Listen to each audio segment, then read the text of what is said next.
Hello guys and welcome back to the channel. Today guys, I'll be showing you how to use exclusive equipment fragments in Dark War Survival.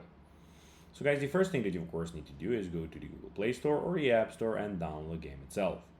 Then log in with your credentials or register if you haven't already done that of course.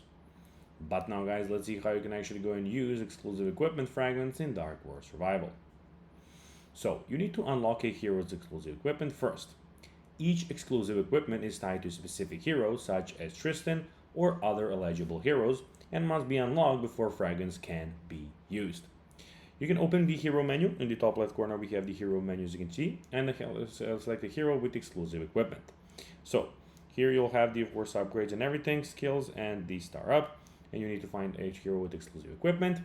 Tap the exclusive equipment slot and use your exclusive equipment fragments to unlock the exclusive equipment if you have enough fragments, or upgrade its star level to improve its stars and unique skills.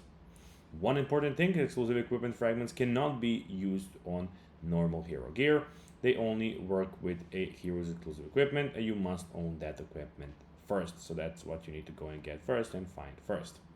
So guys, that will be everything for this video. I hope you found this video informative and entertaining guys. If you did, don't forget to like this video, share it, subscribe to the channel and put the notifications on, as guys this really helps us grow our channel. That will be everything and I'll be seeing you in the next one. Bye guys.